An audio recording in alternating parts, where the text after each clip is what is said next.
Welcome to Atlanta Soto Zen Center. It's Sunday, August 22nd, the year of our Buddha, 2022. No, 2021.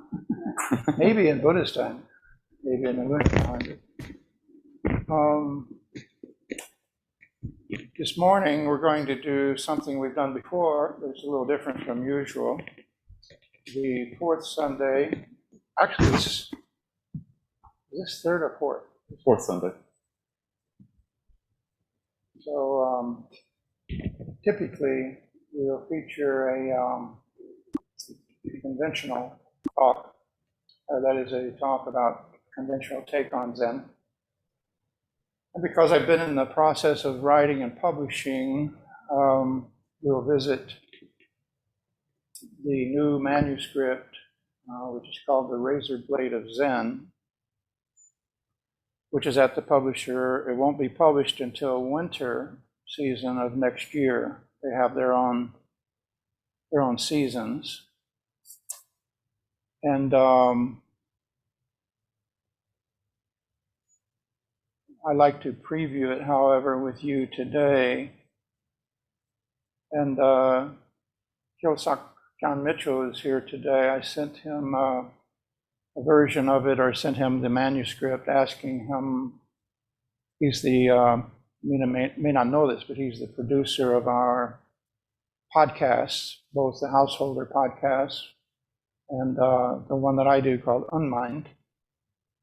And asked him if he had some suggestion for what to maybe what to discuss in terms of the Razor Blade of Zen manuscript. So before we do this, let me ask Kyo if you will ring the small bell, and we will chant the Dharma opening verse.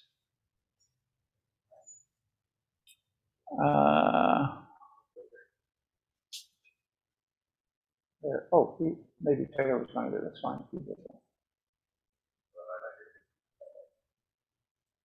The Dharma opening verse, if those of you don't know it, if you do, it's very simple. It's the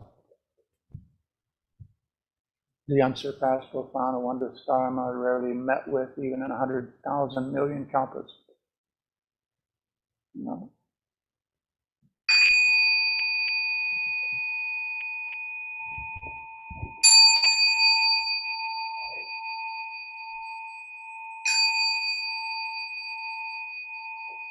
The unsurpassed, profound, and wondrous Dharma is rarely met with even in 100,000 million kalpas. Now we can see and hear it, accept and maintain it. May we unfold the meaning of the Tathagata's truth. This in no way implies that what I'm going to say today is the wondrous Dharma. That's my story, and I'm sticking to it. So in the note I sent to Kyo, he sent back and said, the only thing that comes to mind for me in the form of the question is this. It is kind of a doozy. Most of us who found it can point to some kind of articulable, fundamental understanding of why Zen is for us. We lived in a world that was nonsensical, and then we encountered Zen as this grounding sense. I feel like RBZ, Razor Blade of Zen, is an articulation of how that sense-making works from the ground up, and how it differs from what might be called, quote, common sense. So the question is, since the alternative is there, why don't most people take it? Why don't most people take the alternative of following Zen practice? So, Kyo, is there anything you'd like to add to that, or embellish, or further clarify? No, I mean, it's a pretty broad question for a pretty large work. But I guess what I would say is, can you hear me, by the way? Is this audio okay? It's less than okay. Yeah. The table of contents of this manuscript, Which I will read. yes, which that I imagine we'll read through, seems to sort of progress through stages of understanding of not of anything special and cosmic and metaphysical, but simply of what Zen, how Zen works. And it makes sense to me, but if it makes so much sense, why do so few people practice this sensible thing? Okay, that's a good question. I'll ask you to ask that again later during the question and answer period so I can try to give you an answer to it. Meanwhile, I'll let it percolate.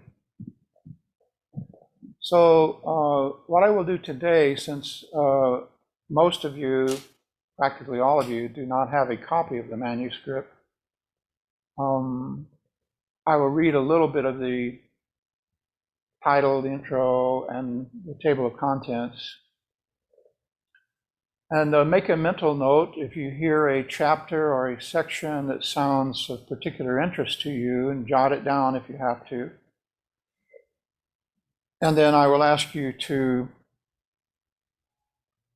take turns asking me to read from that section. And when we go to that section, I'll quickly read the subheads in that section so you can home in a little bit more and have me just read from a section that sounds interesting to you in that chapter.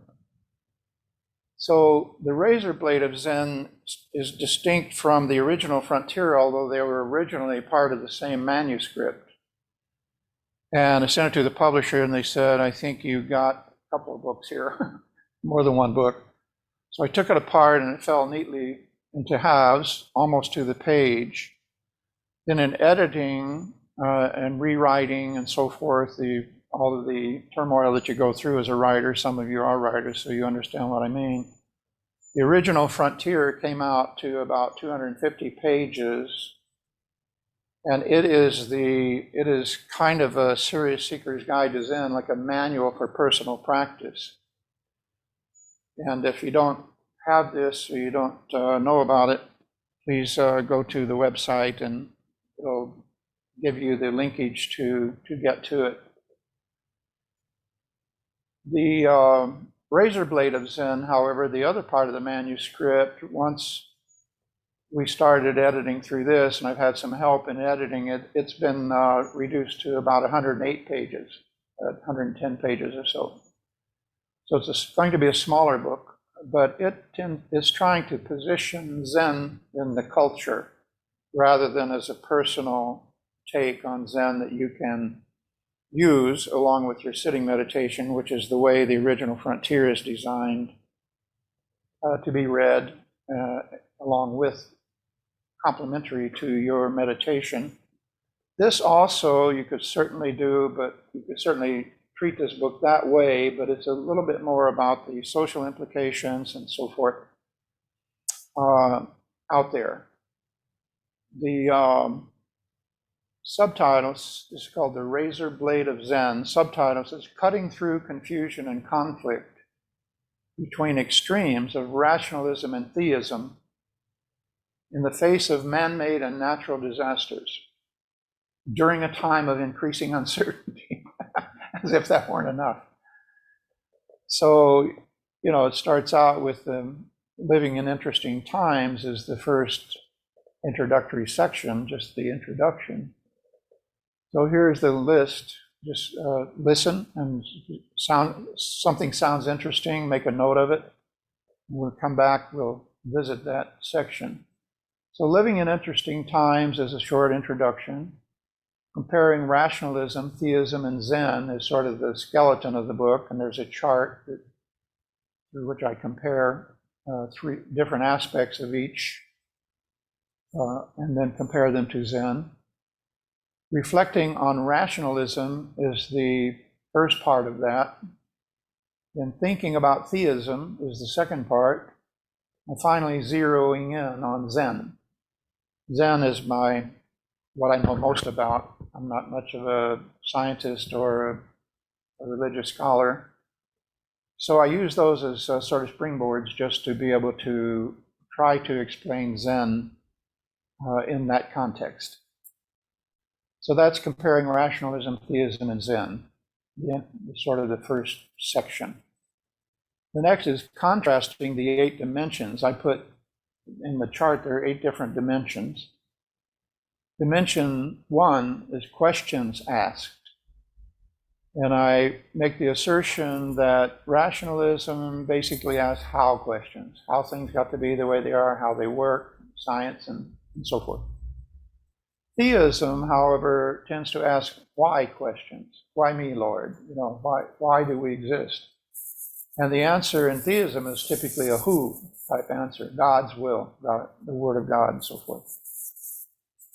Zen, on the other hand, asks what questions? What is this that thus comes? Was the famous question that Huineng put to his eventual successor upon first meeting him. Dimension 2 is the problems defined within each. And the terminology I choose, I make the point that you could choose different terminology and it would be just as reasonable. But the ones I wanted to land on for purposes of comment, again, to illustrate the difference in Zen, as I see it, is under rationalism, I have chaos as the problem. In other words, science and medicine is all trying to control the relative degree of chaos for human beings. Under theism, I put sin as the problem definition. Under Zen, I put ignorance, which is a traditional definition on Buddhism, everything arising out of ignorance and so forth. Dimension 3 is attitudes nurtured within each. In science or rationalism, perseverance is greatly valued. In theism, faith is held up as sort of the sine qua non. And as you might predict, because those of you who are familiar with the book from which these are derived, doubt is what I put in Zen as the attitude nurtured. So perseverance, faith, and doubt as the 3 kind of attitudes nurtured within these disciplines.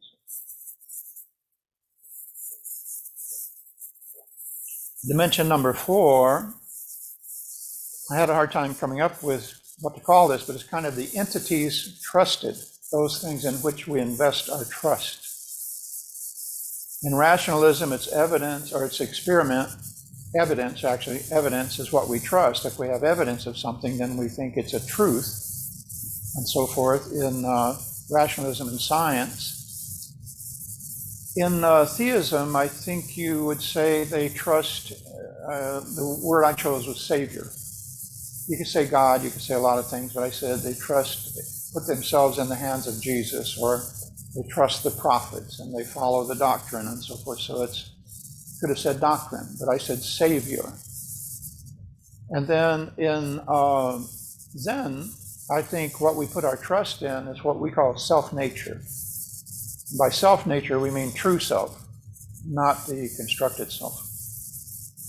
So those are the entities trusted. The dimension 5, I speak of the methods employed. So this gets a little more grounded here. In rationalism or science, it's experiment, the bench test. That's the method of developing the proof or evidence for the hypothesis so on. In theism, it seems that, I do a lot of interfaith work, as some of you know, it seems that in all of the theistic religions, prayer is kind of the central method that people use to sort of exercise their, you could use a lot of other words as well, but prayer I chose. And then in Zen, I said meditation. Meditation is our method of choice. Now you might notice here that meditation partakes partially of experiment and partakes partially of prayer. Untitled said meditation is the closest thing, Zen meditation, to prayer that the East has to offer the West. So those are the kind of details I go into in the text. Dimension 6, I know this is long, but this is the main part of the book.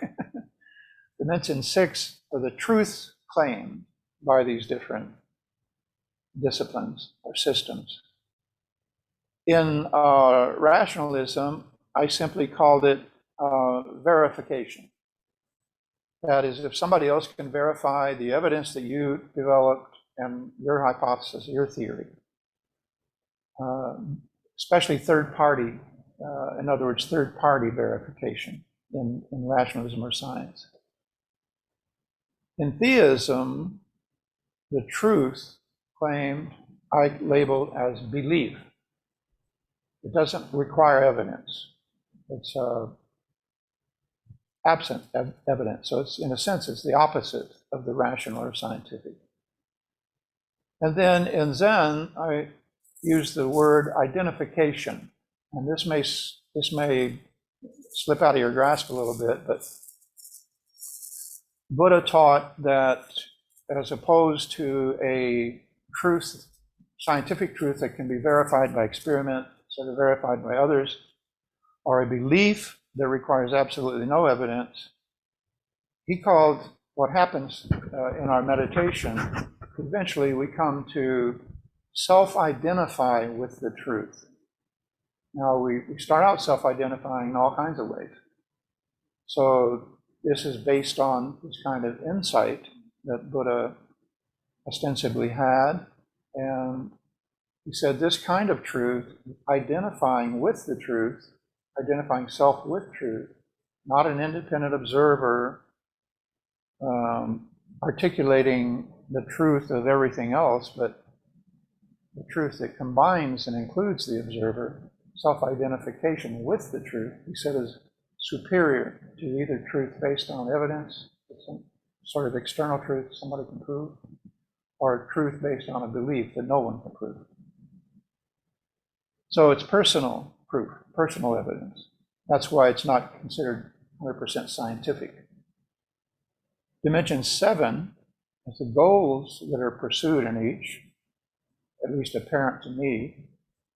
In rationalism, the goal, and again, you can name it in many different ways. Control is one I suggest, but here I use knowledge.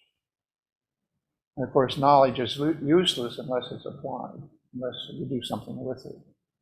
So you could say applied knowledge is, but just gaining knowledge in science, you can see also has its sort of attraction, even though you can't use it. Like I read they just proved Einstein's theory that space gravity will lend space so that light will be bent by passing by massive gravitational objects, and that's who can use that for anything? I'm not sure. Maybe it's useful. I don't know. But it's knowledge, and the Hubble telescope, we love to see what it's like out there, and microscopes, we love to see what it's like in the microcosmos. Whether we can use the knowledge or not, it still sort of has its own value. As opposed to knowledge, the goal pursued in theism, as far as I can tell, in all forms of theism, is salvation, called soteriological, or to save the soul, to save myself, and so forth. So salvation is what I posited as their goal. And I'm probably going to get a lot of flack from both scientists and religious people out there on these things. But thank you for the reminder. Space-time is ever evolving. So the dimension as a goal that I chose for Zen is vow. Now, vow may seem an odd goal because it's kind of an open-ended thing. But as Okamura and others say, we live by vow. The Bodhisattva vow. The vows, when you interpret them intellectually, rationally, it's impossible. And yet we live by vow. So the goal is to acknowledge or to come to manifest the Bodhisattva vow. That's a broad goal in Zen.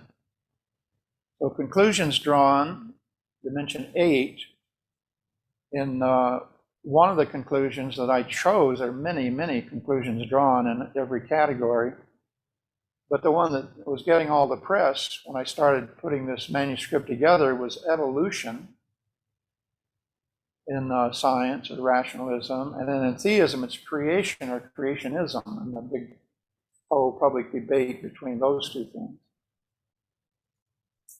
So as opposed to those two as examples of goals in rationalism and theism, I set up co-arising. I'm sorry, as a conclusion, co-arising. In other words, Buddha's 12-fold chain. So apparently, Buddha, through his experience and his analysis, came to this conclusion that things are co-arising. Everything is, causes and conditions of our existence is kind of a mix, and the 12-fold chain kind of lays it out in a linear fashion, but it's deceptive in that the model indicates that you go through it at least 3 times to complete it, 3 lifetimes. So it's not simply linear, and all of the links in the chain are connected to every other link. It starts with ignorance, and at any point it can revert to ignorance from that point. So again, questions asked: how, why, what, problems defined, chaos, sin, ignorance, attitudes nurtured, perseverance, faith, doubt, entities trusted, evidence, savior, self-nature, methods employed, experiment, prayer, meditation, truths claimed, verification, belief, and identification, goals pursued, knowledge, salvation, vow, and conclusions drawn, evolution, creation, co-arising.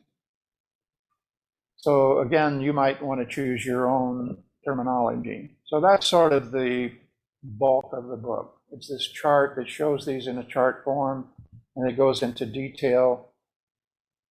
Conventional understanding of rationalism that I have from same sources you would come from, unless you happen to be a dedicated scientist, you would have a much deeper understanding than I would.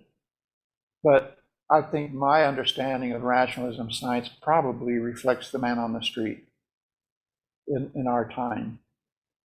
And then theism, I'm certainly not a theologist or a scholar in this regard, but again, kind of a street level understanding of that.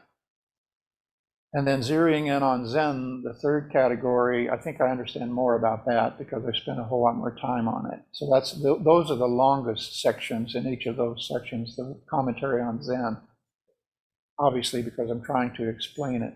So the rationalism and theism just kind of set up the stage for that, the next. So comparing rationalism, theism, Zen, first section, contrasting those 8 dimensions, the second section, and lastly is kind of implications and so forth, navigating the middle way. That's the last section.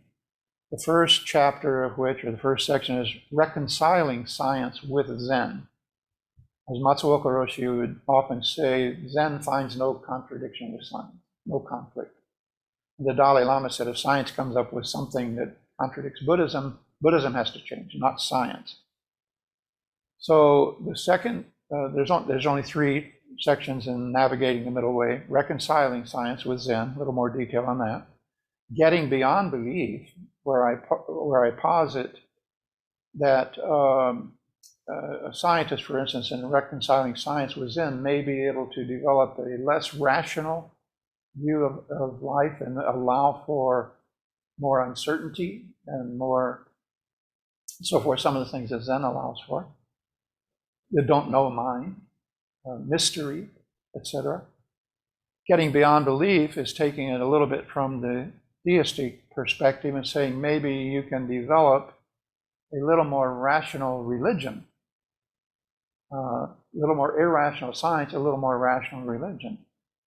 And then Cutting Through the Clutter is the last chapter, and that's basically on how we try to live as Zen practitioners with the deluge of misinformation, overinformation, et cetera, that we're all facing every day, with hopefully some positive implications for the future. So that was a dose, and that's why I asked you to just take a note if anything popped out for you. So let's begin there. And Taylor, I wonder if I could ask you to field the questions, and including those in the room. Yes. So you can turn around and face people. Would you mind doing that? Yeah, absolutely. Okay, good. So Q&A period. Yeah. All right. We'll start with the room first. If anybody has any questions or notes. And if you do, please come to the mic. Looks like Lindy has a question. First off, I love this framework, but I can't wait to have a copy of the table. Just in general, it's very helpful in cognitively understanding. In the sixth area, truth claims, I would like to know a little bit more about in Zen, the idea of identification. Okay. Self-identification.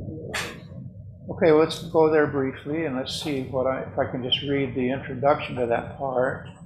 We do have the table that is April had, and I thought she was going to be here today, and she usually posts it. So I don't know if it's on board there somewhere, but if you can find the chart, you can post it for them.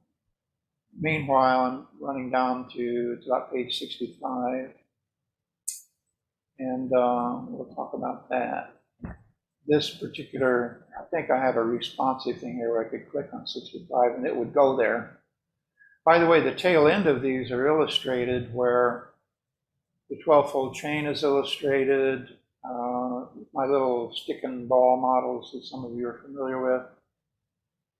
Some of the more obscure Zen teachings, in other words, that a reader might not be familiar with, I'm putting the semantic modeling in there so that you can see a graph of it. So Lindsay, you can see, for instance, on my screen here, which we won't be able to show. Well, actually, I have to go back and go to 65 and answer your question first. I can show you this after. See the illustrations. So in rationalism, verification, and then in the evidence of God, experiential truth, here's some heads. Verification in Zen. And Buddhism and belief, not about belief, enlightenment and evidence. I'm reading some of the subheads. For some reason, I got the wrong page. Sorry about that, folks. I'll get down there. Okay, conclusions are drawn. That's what you asked for, right? If I recall, or was it verification? You asked about the 12-fold, the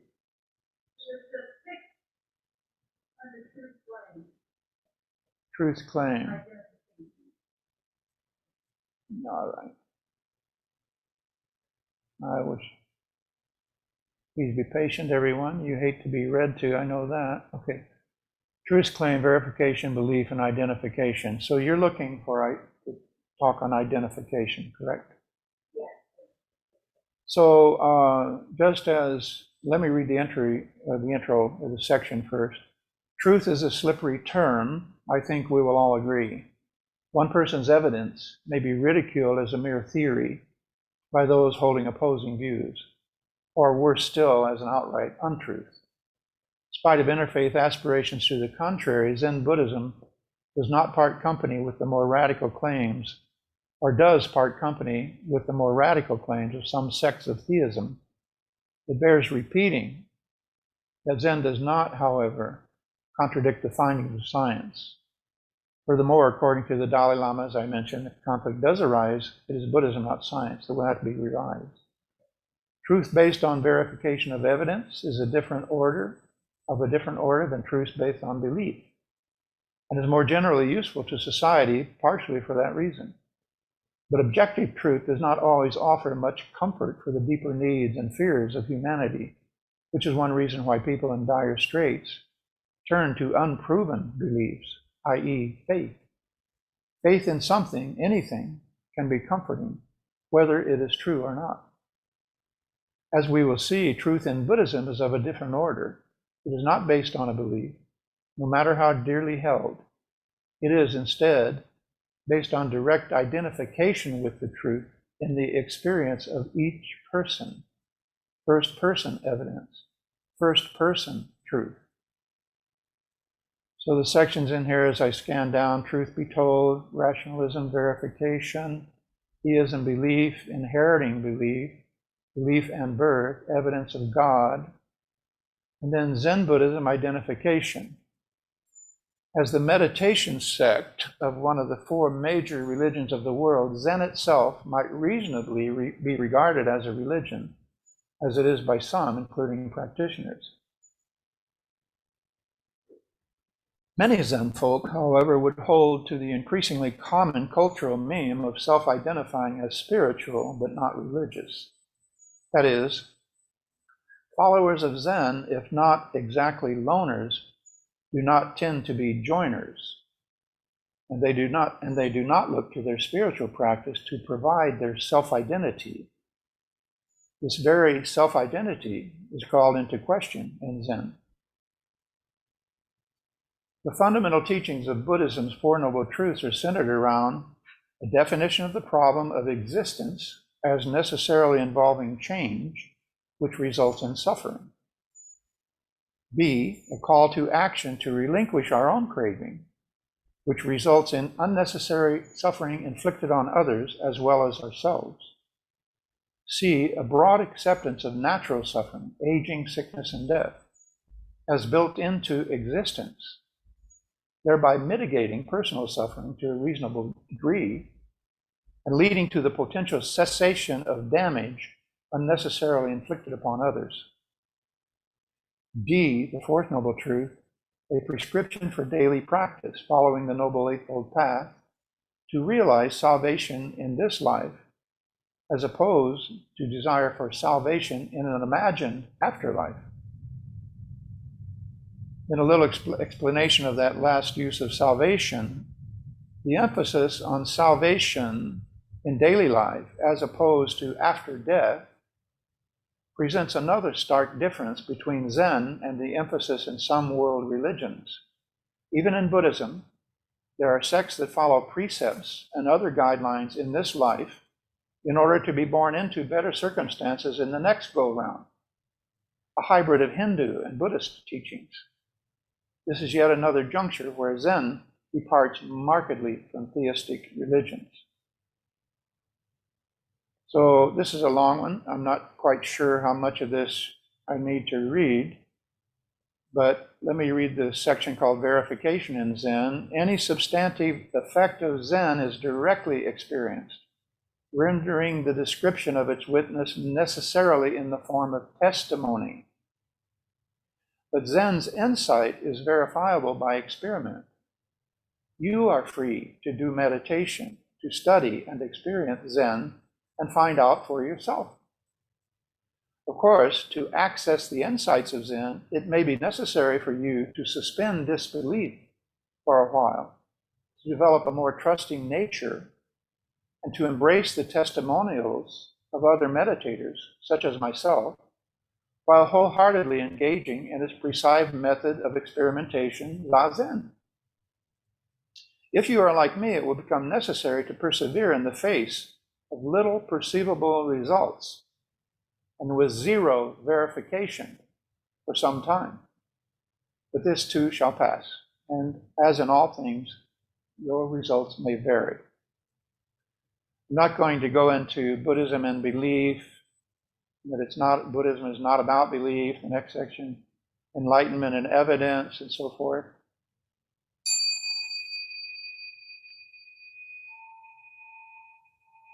But let me read just the closing section here.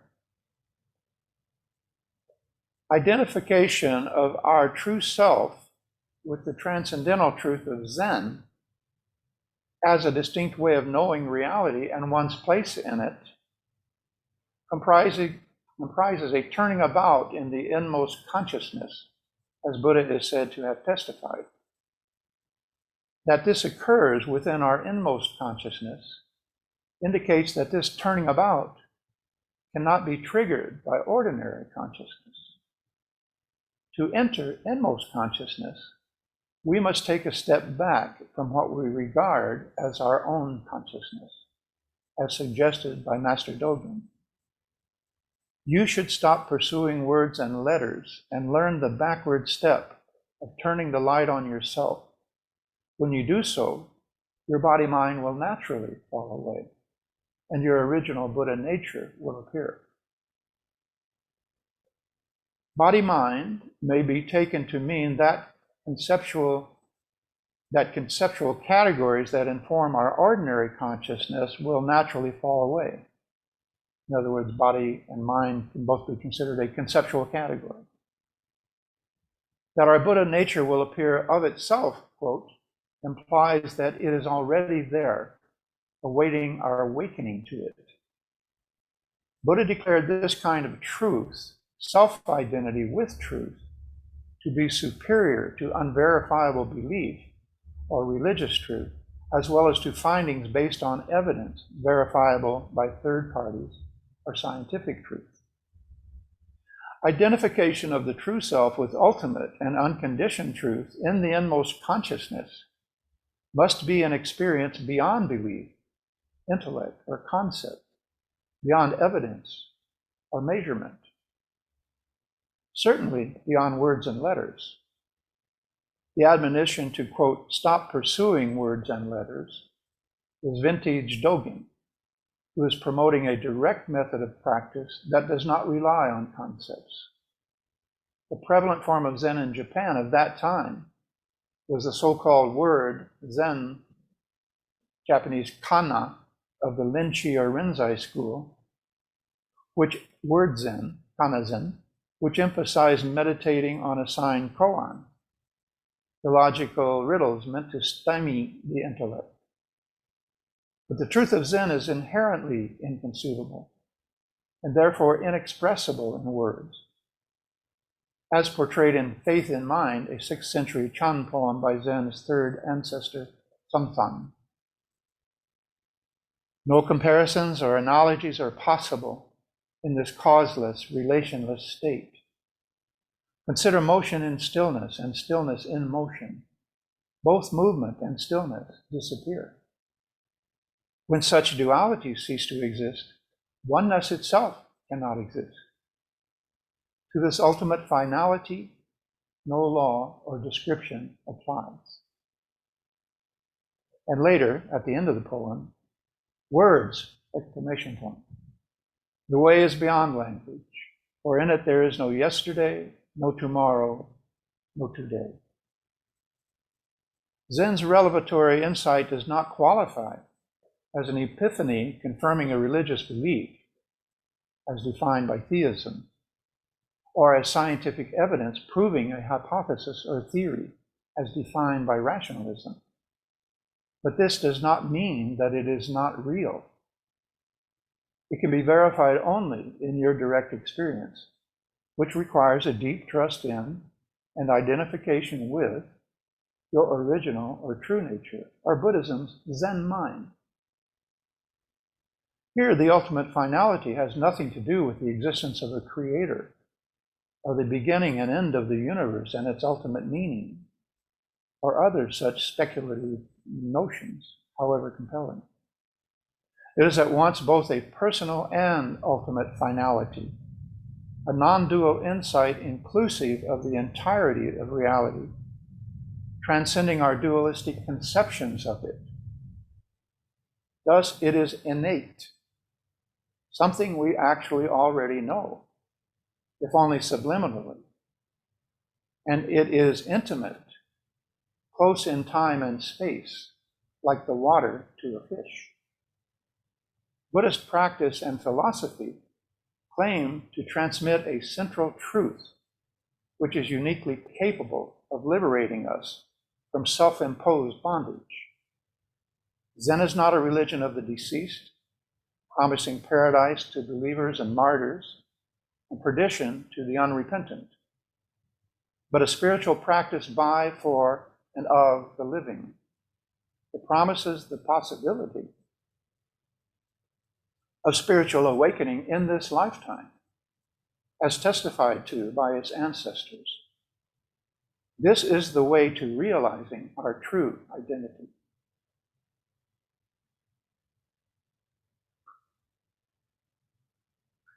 So Lindsay, have any response or further question to that? I took a lot of notes. Please step to the mic. Yes, well, You started me. Don't start me up. okay, And never well, stop. yeah, I don't have a coherent response. I took a lot of notes, and I found helpful how we connected that section to the four level truth. That's something I've been trying to study and think about. They're very misunderstood, misinterpreted. Nothing else at all. Okay. Thank you for the question.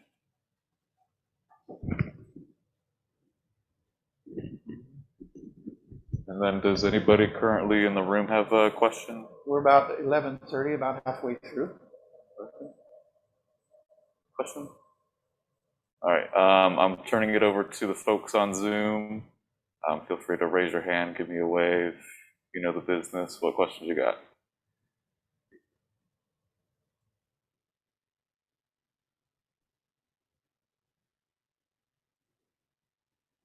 Looks like we have a question from John Hinman. Go right ahead. Hojo, thank you for your presentation this morning. That was the best teaser I've heard for an upcoming book. I'm excited. Can't wait to get my hands on a copy. You're likely to be disappointed then. More likely. Did I understand you to say that the manuscript was still incomplete, that you're doing finishing touches? Oh, no, the manuscript is complete. We are working on footnotes, endnotes, and little details like that, blurbs. If any of you think you might want to write a blurb for the book, let me know. Excuse me, let me know. I think we have 3 or 4. Brad Warner is writing one for it. The foreword, we have one foreword was written by Hoko Carnegas, who is Okamura-roshi's successor, and I think they're reworking that. So it's in kind of, this is a new venture for this publisher. My book, The Original Frontier, was their very first book in the niche, in the category. And so they're kind of, you know, I've had, I think, 4 different editors. And that's not unusual for them. They have different editors at different stages. But it's a long, drawn-out process. They're very thorough. And even though it seems to take forever to get the book out there, I appreciate their thoroughness. So it'll be winter, and I can't remember when their winter season starts, but they divide up the calendar year differently than anybody else based on their pipeline. So by winter 22, you know, I guess it could be out as early as August, September, something like that. That said, a couple of comments, feedback that I give to you for your response. In the beginning, as I listened to you, I thought, wow, we've got categories, dimensions, concepts, ideas. It's all thought-based. It's an analysis. And I was generating some resistance there, simply because my intention in coming to Zen, pardon me, those of you that are more experienced, the intention is to somehow cultivate an awareness, a presence to the moment that in some way, and I'm trying to use the words as well as I can, that would transcend all those divisions and categories and thoughts and ideas and concepts. However, as I listened, particularly at the end, I thought you brought it all together quite nicely back home to that ineffable, non-dividable presence. I welcome your comment there. And finally, a question. Why another book on Zen? Have you read the original Frontier? Yeah, I've read parts of it, still reading. If you Still, read the introduction, I asked that question myself. And short of putting a big Starburst sticker in there saying, don't read this book, I think the first book addressed a lot of the issues you're asking about. This book is intentionally separated from that one, and meaning to take us from the personal sphere of practice in the center of my four, what are they called, nesting spheres, like personal, social, natural, universal. So this is meant to take us into the social realm. And so right away, you're faced with all of these categories and divisions because that's what it's like out there. I don't delve too much into politics. I do touch on politics, but politics are one of the inner circles or inner spheres in the social sphere. So this is definitely meant to be a book that now moves from the personal into the social and tries to position Zen in a larger cultural context. That's why, of necessity, it has to take on this character of parts and pieces, so many aspects. thank you.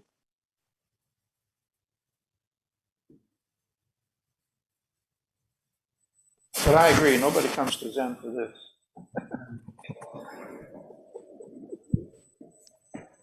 Any follow-up questions online?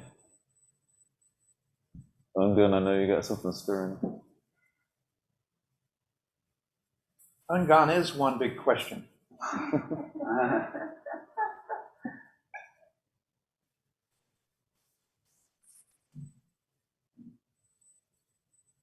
I have a question, Hojo. Okay, Tsuki has a question. I should be mic'd. Yep. In regards to the three approaches of rationalization, theism, and Zen, the how, why, and the what, to me, although they're three different approaches, what exactly are they approaching? The meaning of existing, or where do you think these three different questions arise from? That's a good one. Let me just go to that, where we start with that. Contrasting the 8 dimensions. Dimension 1, questions asked, how, why, what. Granted that these 3 types of questions actually overlap considerably, I ask you to allow for the moment that those posed by the rationalist mindset, how, are clearly distinct from, if not totally at odds with, those of the theistic mindset, why. In return, I will endeavor to make the relevant Zen question, what, as clear as possible in contrast to the other 2. Rationalism, especially in the form of scientific endeavor, tends to address the how of things, whether theoretical or practical. That is, science explores how things exist, how they work, scrupulously avoiding the existential question of why it is that all things, including human beings, exist. Philosophy is not within the scope of this text, but its proponents likewise give the nod to rationalism, often addressing the how more so than the why, when they expound upon how humanity and its societies work, or at least how they should work. Generalizing, we use the term theism as a catch-all placeholder for various doctrinal religions that profess an abiding faith in a personal God. Christianity may be the most familiar faith for the majority of the population, myself included. I benefited from limited exposure to Protestantism, primarily in Sunday school, as a child. But we are all exposed to the predominant conventional Christian worldview through public institutions, including the educational establishment, as well as the commercial media. There are those who insist that the USA was founded as a Christian nation. In broad strokes, we may say that all theistic religions, including Christianity, seek to answer the why questions, whether theological or philosophical. Why does the universe exist? And why, indeed, do we humans exist? In a TED Talk that I came across on YouTube, literally titled, Why Does the Universe Exist?, speaker Tim Holt called this the ultimate why question. In the introduction, he profiled a theistic view as expressed by the Christian philosopher Leibniz, who said that God created the universe out of nothing, creation ex nihilo. End of story. No mystery here. Most contemporary Christians would endorse this view. God plus nothing equals the world. It got a big laugh. But then he lost me when he went on to describe the Buddhist view as similar, that the world equals nothing. That to a Buddhist, the whole world is just a big cosmic vacuity. In the heart of Great Wisdom Sutra, of foundational teachings on the basics of Buddhism, chanted daily in Zen centers, the materialistic idea of any form having permanent self-existence is negated in the famous formulation, form is emptiness, emptiness is form. But its declaration, given emptiness, there is no form, etc., does not literally mean that there is no form whatsoever. It means that the forms of the material world appear by virtue of emptiness, impermanency, imperfection, and insubstantiality. Emptiness, as the essential dynamic underlying the appearance of form, is meaningful only in the context of form, its manifestation. Both are co-arisen, codependent. Indeed, had Buddha stated only half of his famous formulation, stopping at form is emptiness, this speaker might have had a legitimate point. But the rest of the story is that emptiness is form, which reclaims the reality of living in the material world. In Buddhism, the world is certainly not nothing. But this is one of the popular memes about Zen, concerning which Mr. Holt, a speaker of exalted position and reputation, attracting nearly 3 million viewers, should know better. This is one of many discomforting examples of self-proclaimed experts on one side of any given issue, presuming to know what they are talking about when referencing or ridiculing tenets of the other side. It is better to land in the middle, especially regarding things you don't understand, remaining discreetly agnostic until fully informed. A Zen student and I were invited to speak to a Protestant congregation where we were treated to and sandbagged by an official denomination video touting the same idea, that Buddhism, compared to Christianity, offers only nothingness. The point was driven home dramatically by the star of the film, a charismatic minister snuffing out a candle, which egregious mischaracterization, along with a half dozen other misconceptions, he similarly and solemnly intoned, gave me the talking points for my address, which followed immediately. I took notes and welcomed the opportunity to clarify Zen, but my younger tenant was not so forgiving. When any group or individual, whether scientific or religious, claims to have the answer to both the how and why of all things, we may reasonably challenge such presumption as the height of arrogance. Pronouncements from proponents of intelligent design versus those of evolution, for example, often surpass this level of hubris and hypocrisy regarding their pet and pat theories of human origins. Another example, the asymmetrical tug-of-war between politicians and professional educators over religion in public schools, a smokescreen for Bible study. Nothing is so obvious as that which is hidden, above all, a hidden agenda. Now here's an interesting section, and later it goes into rationalism, how, and so forth, but I want to read this little bit. Why is sometimes how. As an aside, colloquially, asking why is sometimes so, sometimes acts as a stand-in for a how question.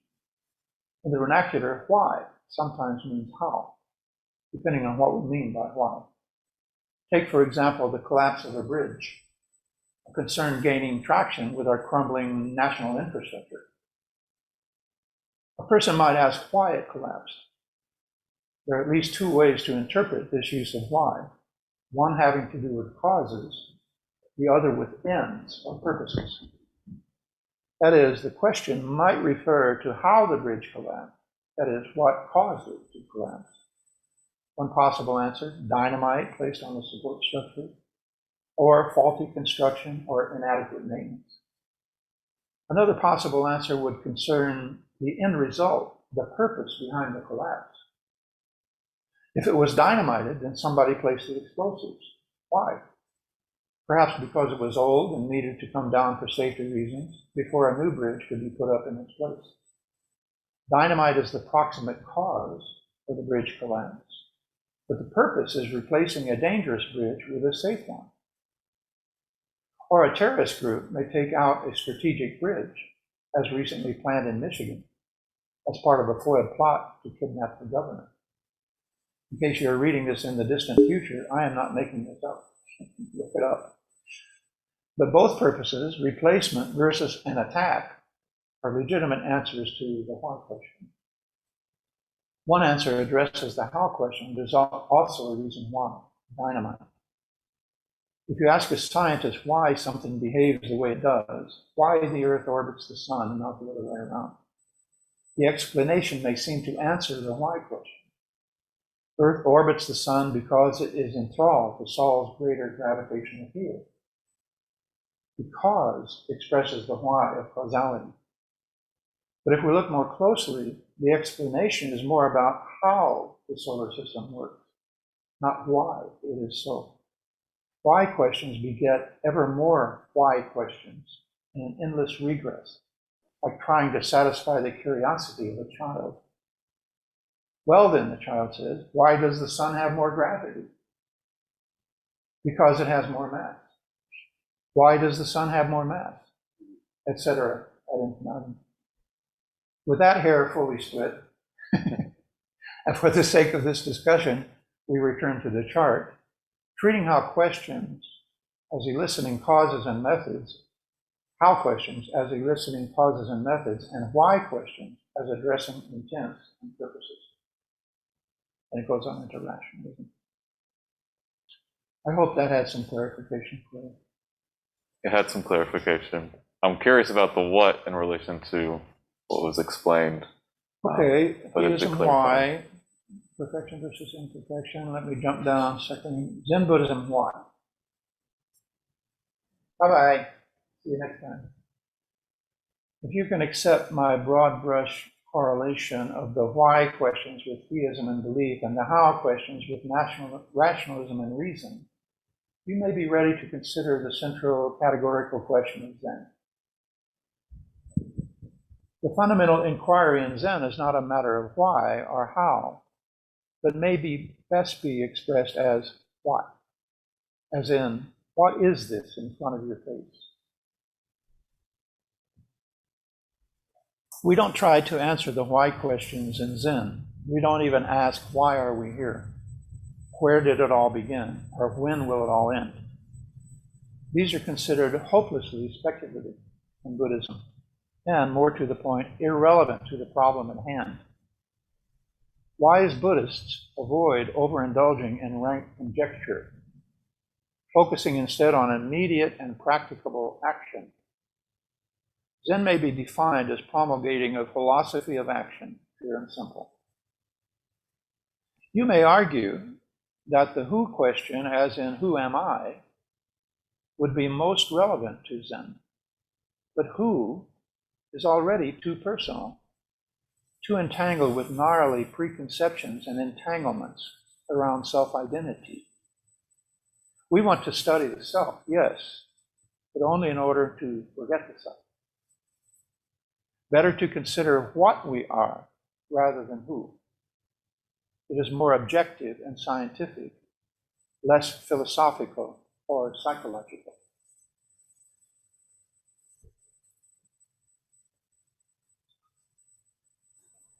Good enough on what? As satisfied as I can be right now. The very last line says, what the concrete reality of our existence really is cannot be captured in words, nor in any other abstract framework of language. But we cannot resist indulging in finger pointing. What Zen is pointing to is the what of the matter.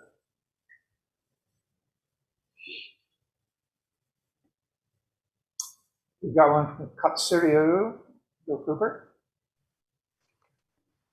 Thank you. It seems to me also that the what question leads a Zen inclined person to Zazen.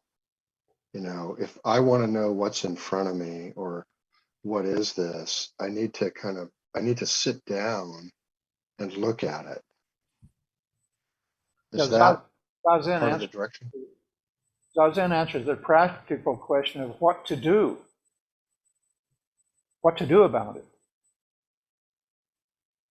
And we have this excellent method, this wonderful approach. What we really transmit in Zen is Zazen. The person practicing Zazen discovers the truth of Zen. We don't transmit that. Just as you can teach a person to play piano, but you can't teach them to make music, they have to do that. So Zazen is our instrument. You could think of Zazen as our instrument. It's also the action, like you're saying, it's the action that we take. Yep. Thank you, Sensei. And like music, instead of thinking of the instrument as something we use to produce music, we try to get out of the way so the instrument can produce what it's capable of. Although it does seem that the what can kind of go on forever in a way that why does, or maybe it's somehow different, but I could stay stuck on what is this for a long time. It's infinite and inconceivable. But then somehow we have to get to a point of action, a point of bringing it into our life and into the world. And in Zen, we don't prescribe that, other than the Eightfold Path, for instance, as a prescription for practice. But far be it from me to try to decide what you should do with it. Mm-hmm. You can see what I'm doing with it. I'm trying to propagate it. Thank you.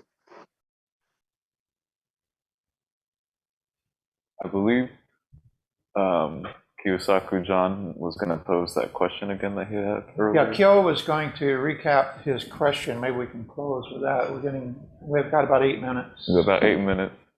It's a good segment, I guess. It's the one, well, yeah, figure out what we do about it. But many people are doing nothing about it. Or have nothing at their disposal to do about it. And, to recap the sort of underlying structure of my question, I see this 8-dimensional chart that you have here as a sense-making mechanism for the world. I mean, that's what Suki's question was, like, what are we making sense of? And I think that maybe the answer that you're proposing, or at least, giving us to chew on, is that the sense-making itself is the answer to the question, the process. But if it makes so much sense, why does it only make sense to some people? Yeah, and that question has a lot of answers, I think. None of them probably very satisfactory. It's the dilemma that Buddha himself faced. And Dogen asked that question going to China. Before he went to China, he said, if this is innate, why is it so damn much work? Why is it so hard, And why isn't everybody just enlightened? And, you know, the answer that Buddha came up with is ignorance. Ignorance can be willfully ignoring the truth, which we see all the time, especially in politics. But it can also be just a kind of a fundamental not knowing, not actually knowing. And most people are not satisfied with that. Most people want to know something for sure. So there's a long process in Zazen where you don't know what you're doing. You run out of ideas or reasons for it. It becomes irrational. That's why it begins to partake of religion, you might say, because it's irrational, and so forth. So, you know, one answer is they're not exposed to it. I mean, if you look at the Taliban, you'd think living in that part of the world, they would have some exposure to Buddhism. Yeah, But they whatever- destroyed huge Buddhist statues. Say it is? They had huge 1,000-foot tall Buddhist statues in Afghanistan, and the Taliban destroyed them. Yeah, the Taliban destroyed the, what's it called, Gandhara statues, which is a very good example of ignorance, because all they did was reveal the form of Buddha that was behind the statue. You know, Dogen's mountains and rivers are the form and voice of Buddha. I mean, so it's kind of a catch-all, but Buddha's starting the 12-fold chain of codependent arising with ignorance. Means everything arises out of ignorance, but the ignorance out of everything arises out of is kind of an innocent, cosmic ignorance. You know, a tree doesn't know it's a tree, and yet there it is, it's living. Zen's point with Huineng and others is we don't know what we are either. We can throw all kinds of labels at it, but none of them stick. And so there's this sort of innocent, fundamental ignorance that underlies existence. And, you know, some go so far as to say that if we weren't ignorant, we wouldn't be born. Because, you know, once we're born, we think this was not a very good idea. You know, there's a lot about this I really didn't bargain for. So, but willful ignorance is different. That's where your Zen teacher is beating you up with his staff to try to help you, you know, and you can't even get that message, or you refuse to get the message. So when you ask that question, why aren't more people practicing this way? That's really a fundamental question in Buddhism. That's the true suffering that Buddha took on, and Dogen coming back from China, so he had the weight of the world on his shoulders. If you have this kind of insight yourself, and for yourself, you're okay. And then you look around and you see everybody else is going crazy trying to get what you think you already have, and you could be wrong, you know, but then you see the ignorance and suffering of the world. It's worse than your own personal suffering. But there's no proof in the statistical evidence that people are not practicing this way. There's no proof that means that this way is not the true way. That's a category error.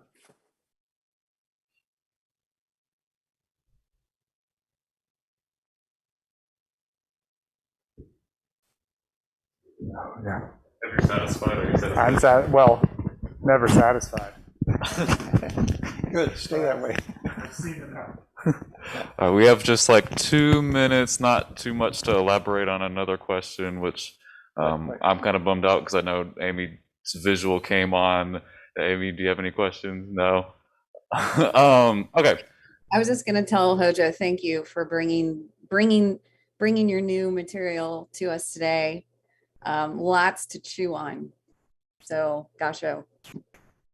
Gasho, everybody. I'm no. One at a time. Call them out. Okay. Cosette's Randy Earl. Any? I don't think I know Catherine Michaelis. Is that how that's pronounced? It's Michaelis. Michaelis. Yep. I've been there a couple of times, but only a couple. Comment or question? Nope. Just digesting everything. Thank you. All perfectly clear. Jeremy Holt.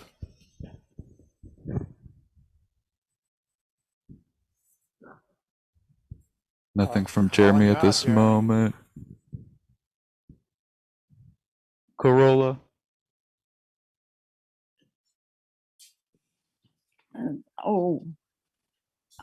Unfortunately, I missed the middle of your talk. The first part pretty much totally mystified me, and I'm wondering if you could elaborate some more on your definition of rationalism and why it's an ism rather than just practice. Okay, you're boxing me in a corner here, and Corolla's a physicist by training, so she's always getting me on this. But I'll jump down to rationalism. Reflecting on rationalism. This is the beginning of that section. And I come back to it in the other dimensions again and again and touch on a little bit. I must admit to some trepidation in commenting upon a subject that has so many complex facets and which has been discussed so eloquently by the greatest thinkers of the Enlightenment and of the Western tradition in general. I will attempt only to sketch an outline of the conventional wisdom I have assimilated from the cultural milieu in my limited investigation following popular publications on science and philosophy. I hope my treatment is sufficiently comprehensive and rich enough to indicate the scope of the rational worldview as well as some of its limitations. This will serve to provide a framework for comparison to the theistic mindset, perhaps, but more importantly to that of Zen as a worldview. In broad strokes, Zen may be compared complementarily to rationalism, especially in its emphasis on the empirical method, relying directly on our own experience and the evidence of our senses, rather than to theism, which relies on a belief system or doctrine for our understanding of the teachings. And a little bit more on this, experience and belief.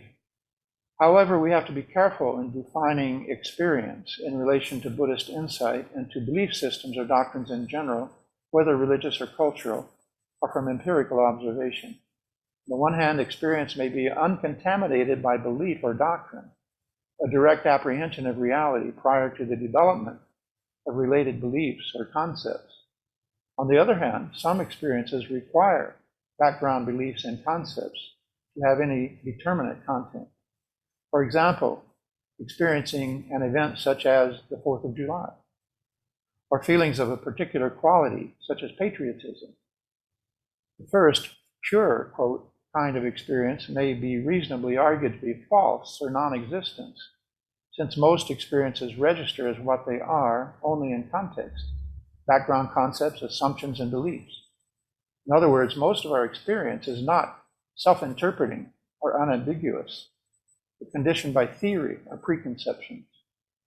This is sometimes referred to as the, quote, theory-ladenness of experience by acolytes of the philosophy of science. For example, when we stand on the shore with Christopher Columbus and watch a boat sail away, it begins not only to get smaller, but apparently begins to sink. If you believe that the earth is flat, then there is only one option. Your experience of the boat is that it is sinking. If, on the other hand, you believe, in the sense of knowing, that the earth is spherical and that there is no good reason why the boat would sink, then you experience the boat as sailing over the horizon. It's clear then that experience is not only clouded by prior knowledge, conceptions, and perceptions, but formed by both. Another example, if a streak of light occurs in a cloud chamber, the observing scientist may say, there goes an electron. But that experience of an electron is dependent upon the science background understanding about how electrons interact, plus how a cloud chamber actually works, as electrons are not directly observable to the senses. Similarly, photons are not individually observable to the senses, yet we see light. A related example from the history of Zen, a monk called Hung Cho came to visit Master Matsu and asked, "What is the meaning of Bodhidharmas coming from the West?" implying what is shunyata, emptiness. Matsu said, "Bow down to me first." As the monk was prostrating himself, Matsu gave him a vigorous kick in the chest. The monk was at once enlightened. He stood up, clapped his hands, and laughing loudly cried, "Oh, how wonderful this is! How marvelous this is! Hundreds and thousands of samadhis and infinite wonders of the truth are now easily realized on the tip of a single hair." The kick to the chest theoretically triggers in the monk a direct experience of the answer to his question, obviously on a nonverbal level. But outside the context of Zen Buddhism, including all of its concepts, tenets and practices, etc., how would such a kick likely be experienced? As apprehension of reality as it is, that is, as emptiness? It is demonstrably true that the meaning of experience and the content of belief, in the conventional sense, cannot be separated absolutely. In this case, as in all other anecdotes of the transmission of Buddha Dharma, the experience depends 100% on the sincerity of the student and his trust in the teacher, which may be considered a kind of belief or faith. But this should not be considered a false equivalency with blind, non-evidentiary faith. In this regard, Zen places the emphasis on experience over belief or doctrine, especially when the former contradicts the latter. Zen also gives primary importance to experience over expression, which comes full circle to the notion of a different order of experience, one that is beyond expression, beyond theory-latedness, and certainly beyond belief. I'm sure that cleared that all up.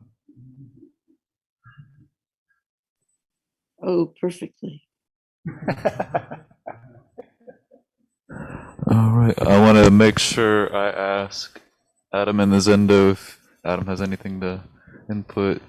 Gashos. Okay. So I am not exactly April, but I always try at least a little bit to be.